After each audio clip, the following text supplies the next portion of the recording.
So this is the power of abatement. And with the power of abatement, this should stop any type of process. You need to file it right away. You need to file it right away. And as always, I think people should just look up definitions. So we're going to look up the definition of abatement. What is the definition of abatement? It says often in legal use, the ending, reduction, or lessening of something. Okay? Again, the disclaimer, I'm not a licensed attorney or tax expert. I do this for educational and informational purposes only. Everybody on Instagram, this information should be in my story post. Or if you got in my last class, it's open. This is an open class, open discussion. freeconferencecall.com. I am sharing, screen sharing. Okay? The number, if you want to call in to listen, is 425-436-6393. Again, that's 425-436-6393. Or you can go to freeconferencecall.com, and my online meeting ID is Don_Kilam. DON_KILAM. Facebook, Jeffrey McBride Bay. I posted it on my page. Everybody says, Vermunch says, IGWT was amazing last night. That's the In God We Trust class. Jeffrey McBride Bay on the Facebook. You can get access to the class that I'm going over right now. I have a few people in the class right now, and I appreciate it. We got Turner Bay in the building.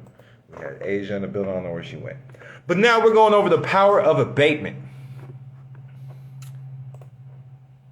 And I'm just pulling these definitions off Google search. An abatement is a reduction or an exemption on the level of taxation faced by an individual or company. Examples of an abatement include a tax decrease, a reduction in penalties, or a rebate. Okay? Abatement. Understand abatement. Abatement is a reduction. This is coming from Investopia. An abatement is a reduction or an exemption on the level of taxation faced by an individual or company. Examples of an abatement include a tax decrease, reduction in penalties, or a rebate. If an individual or business overpays their taxes or receives a tax bill that is too high, it can request an abatement from the tax authorities. The power of abatement. Okay? So you know it's getting good. If you don't know what abatement is, you need to listen right now. This is the sauce. This is the game. So abatement. Now, I've been utilizing abatement like I stated earlier when I first started. I've been utilizing abatement. I didn't know it was abatement. So first of all, you have to establish your status and stop most court actions beforehand. Remember, this is not legal advice. If I'm putting WA bins on the file, that's a form of abatement, a form of tax status, a form of updating my status. Number one key is to reserve your rights continuously. Always reserve and retain your rights. Even in court if needed, using all rights reserved without recourse, or UCC 1-308. If possible, provide them with your copy of affidavits of truth. I give you affidavits of truth, affidavits of corporate denial, documents. Listen, if you want these documents that I'm going over, this is going to be a $50 donation via Cash App. It is on Amazon as well. We got the paperback, we got the Kindle version. But if you want it directly from me with templates, okay, send the $50 Cash App donation, abatement in the memo box with your email address. The Cash App is THEDONKILAM. Again, THEDONKILAM. Okay, and I am recording this. And I got people signed in. I'm glad we got Asia. She's back in the building. Beer Gang Tabernacle. Haven't seen him name in a minute. What's up, King? Got him in the building. So the power of abatement. So always use all rights reserved. Without recourse, UCC 1-308. If possible, provide them a copy of your previously recorded affidavit of truth, affidavit of corporate denial documents. Have them recorded in public if you can, on the county deeds record, land conveyance, wherever you may be. It goes by different names, wherever you record documents for the record. Okay? This is powerful. It establishes your common law status on the record. Be prepared to stand on these documents and not engage in any of their proceedings. If you get sued or receive a summons, ticket, or government notice, do not ignore it. Respond right away. Provide a copy of your status documents, plus sign UCC 1-308 or without prejudice above your signature on top of their instrument as notice of how you are responding. Always have notice and demand documents. Remember, demand means assertion of a legal right. See, people get scared of this word. Demand, a demand note. Demand means an assertion of a legal right. It's a claim, okay? A demand is a claim. To assert and demand the recognition, a right, a title, possession, asserts one's rights to claim payment for services. A claim and demand, a demand and a claim, okay? Don't be scared of these words. It's the words you need to know. So for ongoing contracts and instruments, for example, licenses, registrations, school admittance papers, bank accounts, postal address cards, etc., first create a general revocation of signature letters wherever possible. Cancel, re-sign those applications, documents with all rights reserved, without recourse, or UCC 1-308, or just put authorized representative above the signature. This reserves your God-given right in Article 3 rights and makes these instruments non-negotiable. When you understand commerce, you got to understand these words. Non-negotiable. You can't negotiate this now. And reserves your status on the record. The court cannot proceed with these presumed contracts and in the lower Article 1 court jurisdiction. You can also add to all rights reserved without recourse or UCC 1-3 above your signature on your driver's license or existing passport or a new application if replacing it. Okay? Now, when presented with a presentment, summons, tickets, letters, bill, etc., you have to you can use UCC 3-505.4, which counter demands by party to whom the presentment is made. Again, that's UCC 3-505.4, a counter demand. All right, I just don't want to give y'all codes. Let's look this up.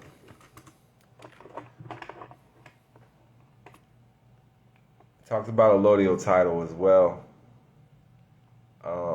Popped up when I looked up this UCC code. I'm trying to find the actual code though.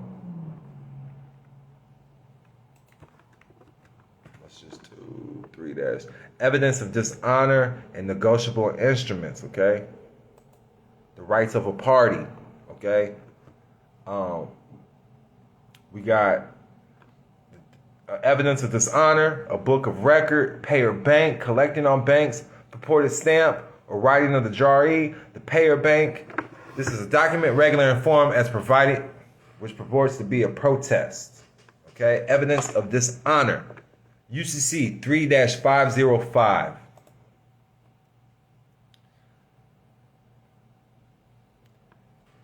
So I put the codes right there. They took one off, but point 4 is assign receipt of the instrument for any partial or full payment and a surrender on full payment. Failure to comply with any such requirements invalidates the presentment, but the person presenting has a reasonable time in which to comply, and the time for acceptance or payment runs from the time of compliance. Now here's the response. I give you a response. Okay, this is the response. The government activity agent and their address. All right, and we're using the UCC powers.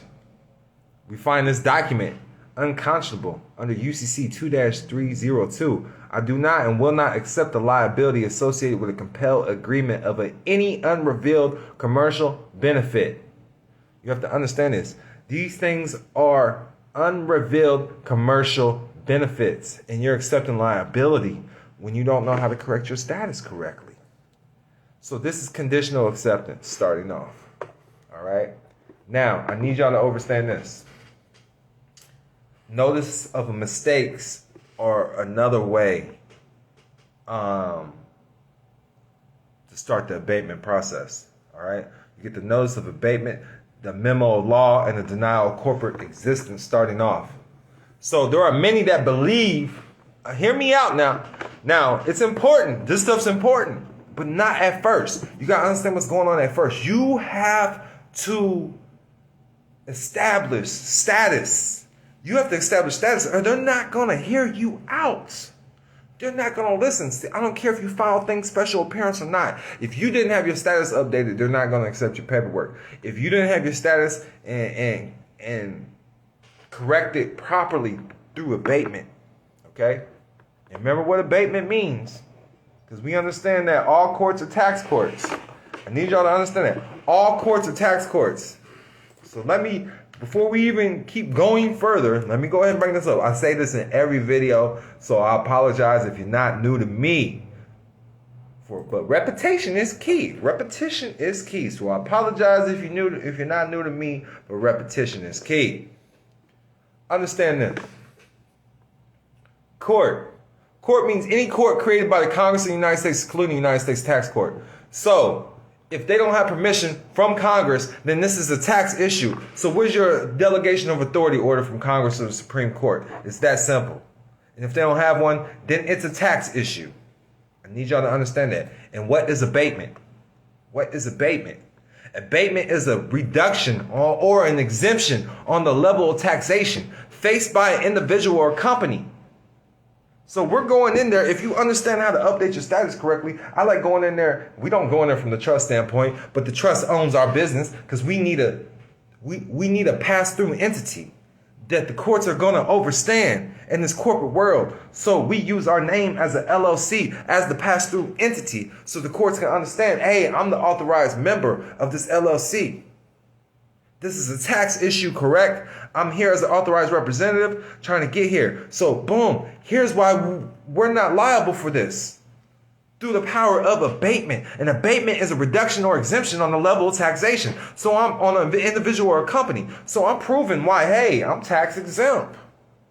Maybe I might show them my nationality card. I'm tax exempt. Because we all have a right to a nationality, right? Understand who you are. Understand when you become one back with the Republican nationality, you are a diplomat. It's that simple. You're a foreign diplomat.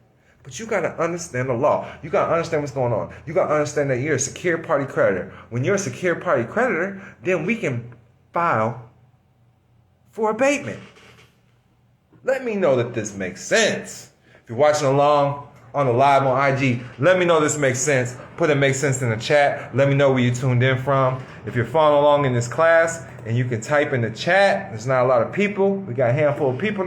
Let me know this makes sense. I want to know that this is making sense. The power of abatement. And I appreciate the love. Everybody been hitting me up saying you make it sound so simple. Your credit healer says makes sense. Brazilian Consumer Solutions says makes sense. Imperial Nubian, what's up, goddess? She says it makes sense. Your credit healer is in Atlanta. Peace and love to Atlanta. Mermunch says it makes dollars. 408 Truth says it makes sense with the fiery emojis. The power of abatement. It's in the title. Makes sense. Origin 93 says this is new info, but it makes sense. So I appreciate you. I appreciate you. The power of abatement. So, let's continue. Now, somebody just chatted in the class. Asia says, it makes sense. Basically, you must correct your status and execute. Yes, you have to let them know who you are because they deem they have power over your estate. Okay? I need you to know your name was created to a trust or a state or a sole proprietor. Your name is already the business. So I know if you're not new to me, you know this. So hold fast while I go over this information again. A sole proprietorship is also known as a sole trader, individual entrepreneurship, or proprietorship. It's a type of enterprise owned and run by one person in which there's no legal distinction between the owner and the business entity. So your name is a business, and if you don't update it and get rid of the liability, then you're a sole proprietor. And when you mess up in the United States corporation, you are held liable for that business when it messes up. So if Walmart was to mess up Sam Walton, right? Because that's who created Walmart. If he didn't create a distinction between his name and the business, then anytime Walmart got in trouble, he would get in trouble. Your name is a trust. It is a business.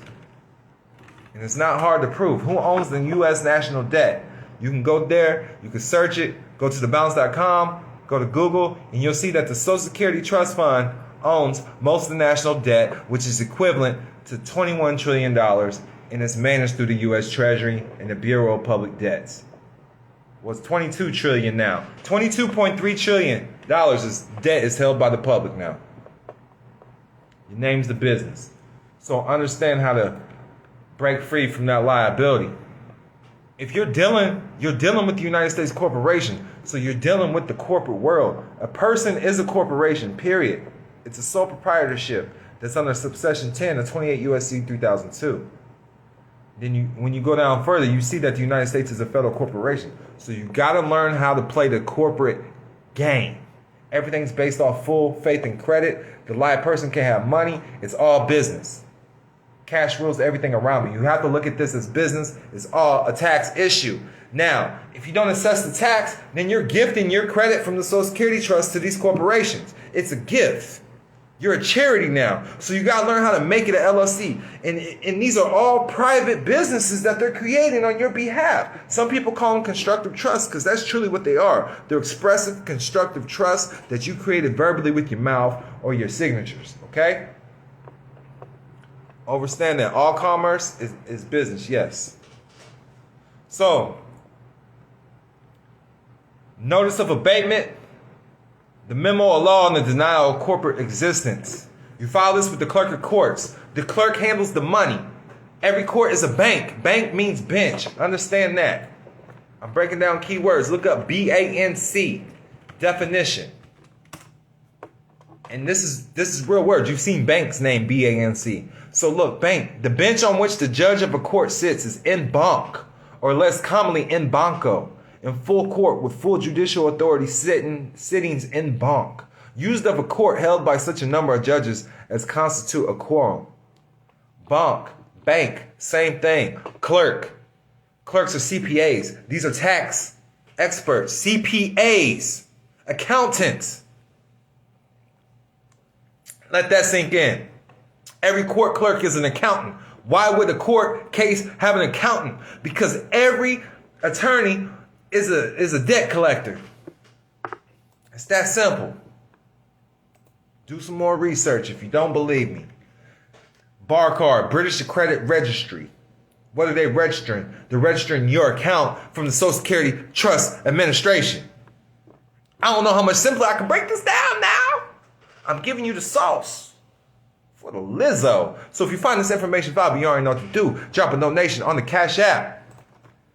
The Cash App is the DONKILAM. THEDONKILAM.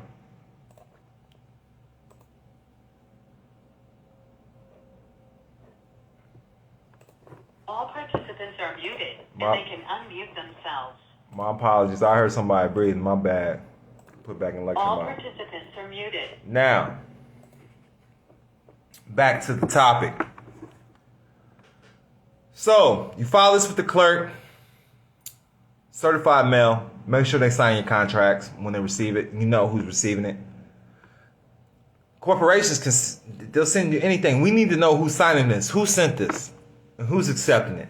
Because now they're held liable, they're a witness. If you do not hear from them within 15 days, send in the default notice of the notary to the clerk. If you receive a summons, which has the proper signature of the judge in the court cell, send in a subpoena and discovery to the prosecuting attorneys in the court. Your challenging jurisdiction and opposing parties must traverse your challenge or the court cannot proceed. In most cases, they will never give you the documents you have requested or answer your questions. If they do, you won.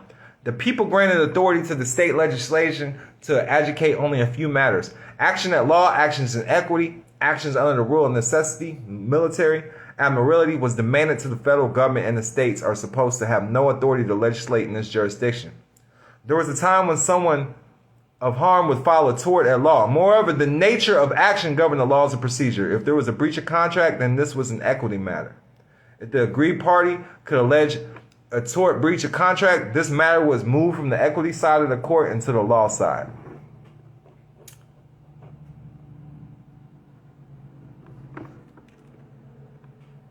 There's examples of what to do in court. The petition for abatement document. You're gonna get this as part of the process. So it is 204 page ebook right here. Probably more on the paperback. Let me look it up. I'm gonna look it up on the site. I don't want to tell y'all wrong. I don't have the paperback yet. But I do have a lot of books in paperback. If things are sold out, you don't have to tell DONKILAM. Just order them and wait on it to come. Understand that. I am not Amazon. I have no control over Amazon. But I have control of these ebooks if you need it. Drop the donation on the Cash App. Now the paperback, which they have it's 207 pages. Yes, 207 pages on the paperback. And it's 204 on this ebook that I'm reading from. There's another affidavit of denial of corporate existence. If you can find these on your own, go right ahead. But I'm giving you the game, the sauce, with instructions. The notice of default, petition for order and judgment of default, because you got to understand the unrefuted affidavit stands as judgment in commerce. Unrefuted affidavit stands as truth in commerce. An unrefuted affidavit stands as truth in commerce. And an unrefuted affidavit is a default judgment in commerce. Let me see if I can find the 10 laws. Here we go.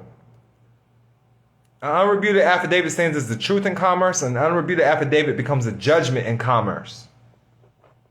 So understand the power of affidavits when we're utilizing these things.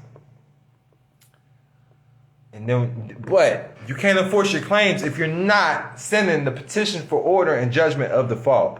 You have to send the petition for order and judgment of default. Okay? Because you can stop a court case anyway, just sending paperwork in, but make sure you end it and get your money. Notice the demand for abatement and the memo of law in support of this. So you're going to send a notice and demand for the abatement, and then the memo in support. I guess I can go through a little bit of this. So it's going to go determination of material facts. Can the state legislature with the power to make all laws and needful rules abrogate by the power the citizens' constitution guarantees?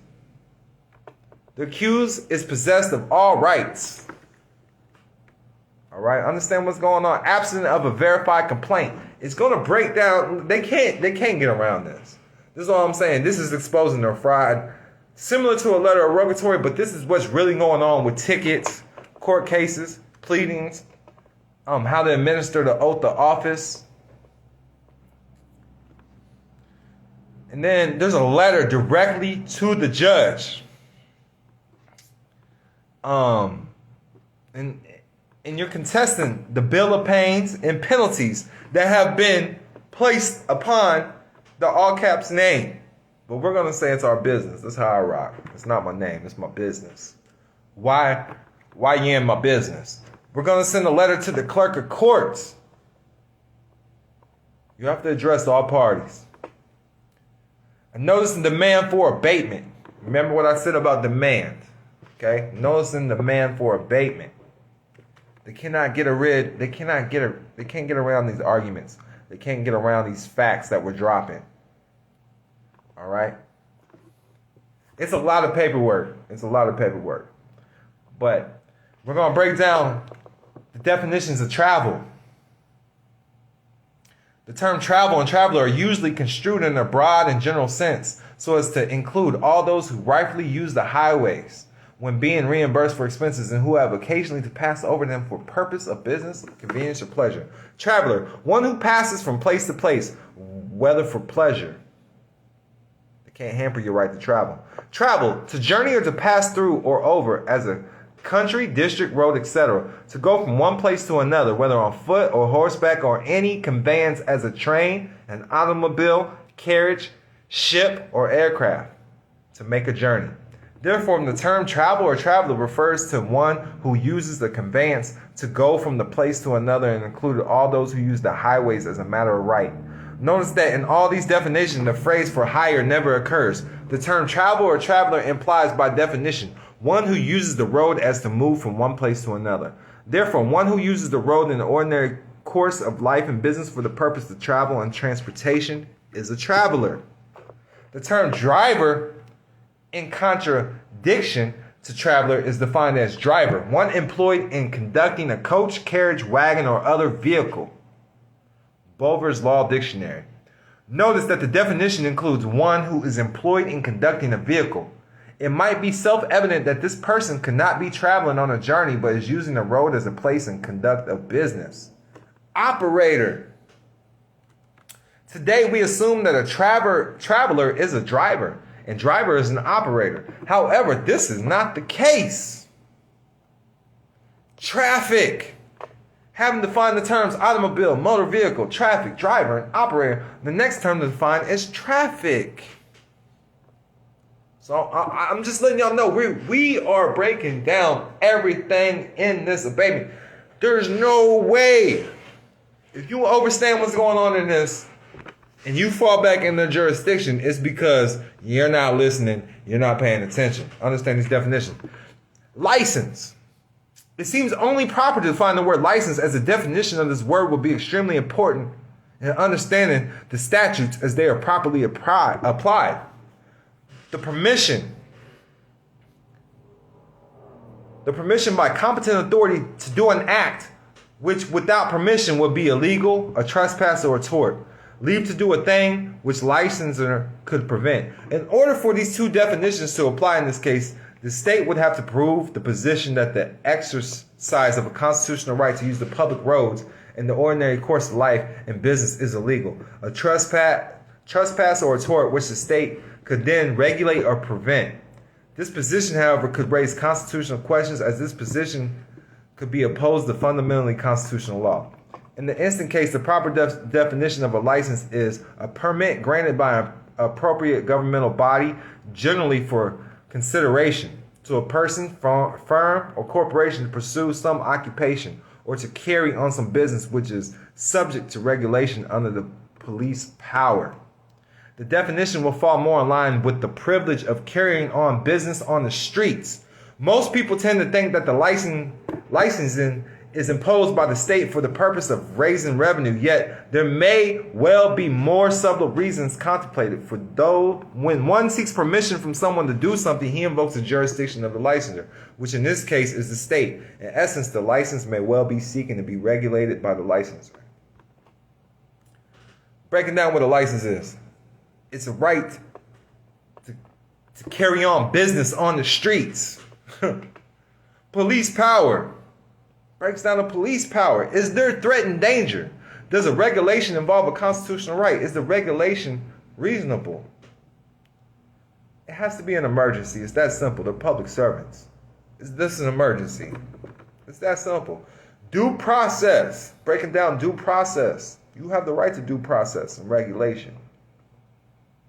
Taxing power, surrendering of rights, the conversion of a right to a crime, because this is what's going on if you're using a license. We're breaking down the title of nobility. They can't use titles of nobility. You go in there saying you're an empress. You go in there saying you're a king. These are titles of nobility. That's what people don't understand. When you go in there with a status such as Mr., that's your title of nobility, and that's a low-ranking title. You go in there as Mrs., that's a low-ranking title. You go in there as noble, that's a different title. They go in there as honorable. Do you follow me? Let me know that this is making sense. Let me know that you understand. These are your titles. Mr., Mrs., title. Officer, title. Judge, title. Your Honor, title.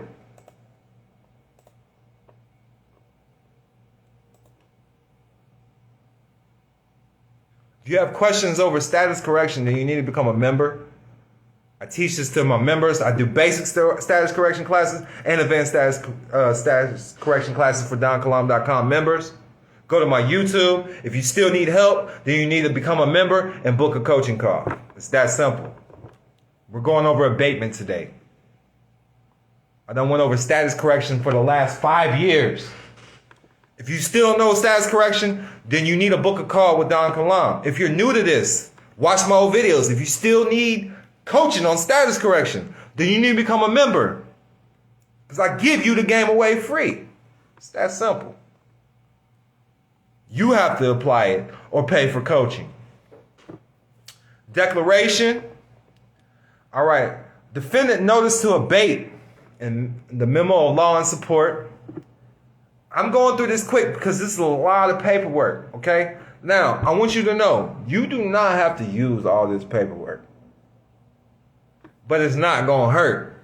It's not going to hurt. I mean, I've got away with just a few affidavits before. But break this down, read through it, see what's going on. Lack of subject matter jurisdiction. We do the abatement process first. All right. My links are always in the bio, or you can text member to 480-573-4879. Text member to 480-573-4879.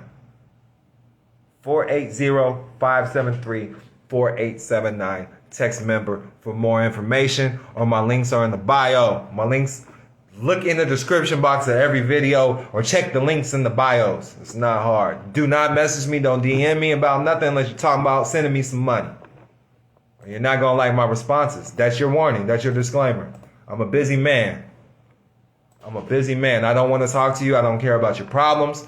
You tell me your problems, I'm going to tell you my problems. You ask me some questions, I'm going to ask you some questions. It's that simple. I'm going to respond. I'm going to give you the energy you're giving me. I'm a busy man. Respect my time. I bring this to the public in hopes that you'll study and get it on your own. If you want me to help you and hold your hand, that's going to cost money. That's some private relationship, right?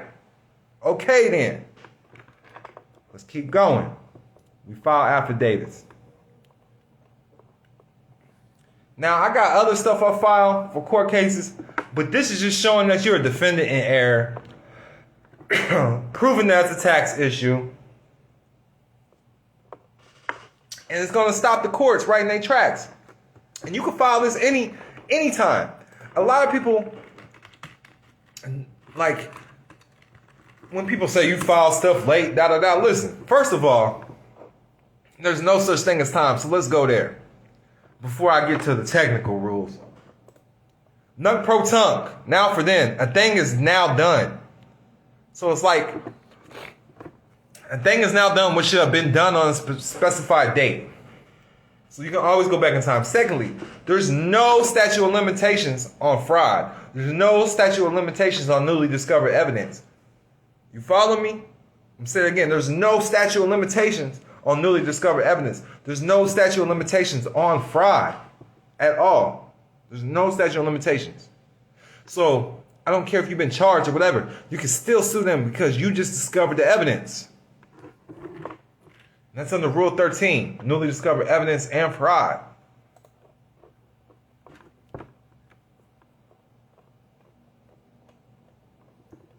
I'm in the screen share because I want y'all to see everything, all the information. Now, on page 92, I'm bringing it down. It breaks down the rules of English. I'm telling you, there's nothing we didn't touch in this abatement process. A major problem created by schools posing as public schools is grammar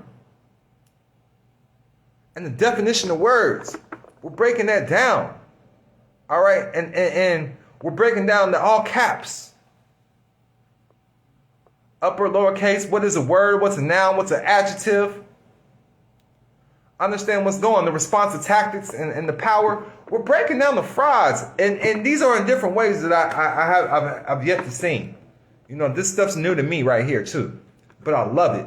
I love it. It works. This stuff is less than 6 months old to me. The power of abatement. And being able to learn how to put this stuff on the record. The frauds. All right? And the conflicting law. Now, what I really wanted to there's a lot of paperwork, is is the power acts, okay? The power acts. And at the end, it just keeps going on. More templates, more abatements. So, under the War Act, the Power of War Act, right? And that's pretty much just the power of abatement, is learning how to stop it, letting them know you're tax exempt. It's that simple. But they're getting their power. You got to understand, they're getting their power from the War Act. They're getting their power from the War Act. Trading with the enemy.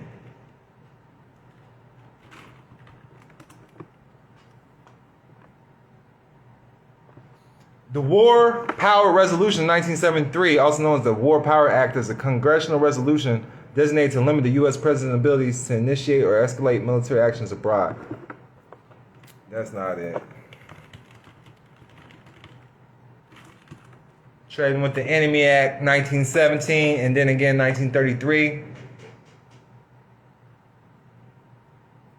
So with this, trading with the Enemy Act, this gives the president the power to oversee or restrict any and all trade between the United States and its enemies in time of war.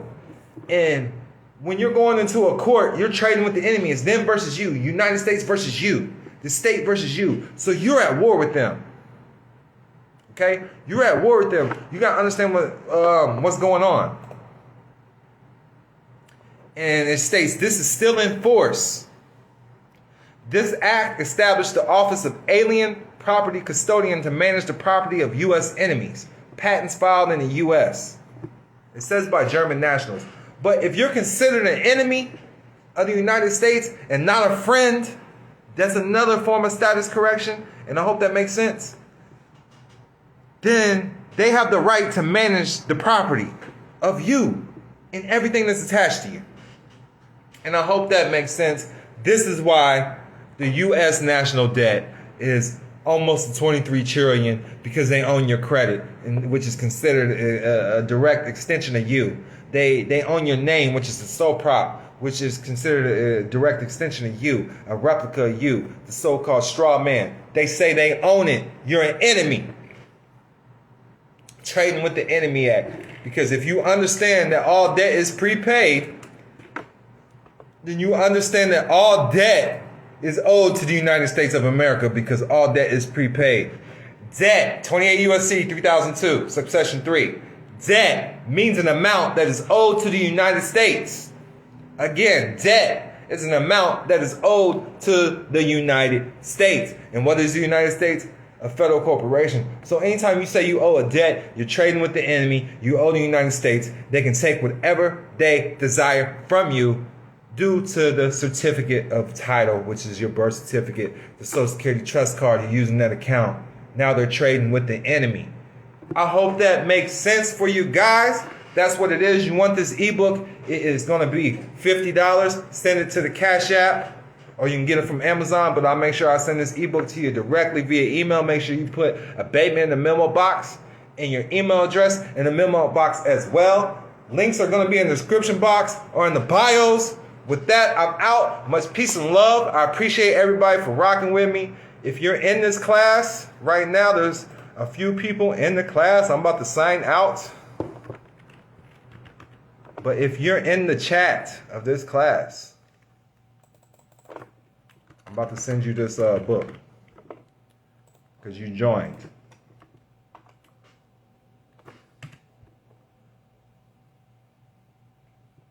I'm sending right now. I see there was a few people in the class. Most definitely Asia gonna get the book. Asia's still in the building. We got Bear Gang Tabernacle in the building. I just sent y'all the book. I hope you can download it. Let me know you got it in the chat. With that, I'm out. Much peace and love. And remember, prosperity is your divine birthright. Peace. Yes, Power of Abatement is the name of the book.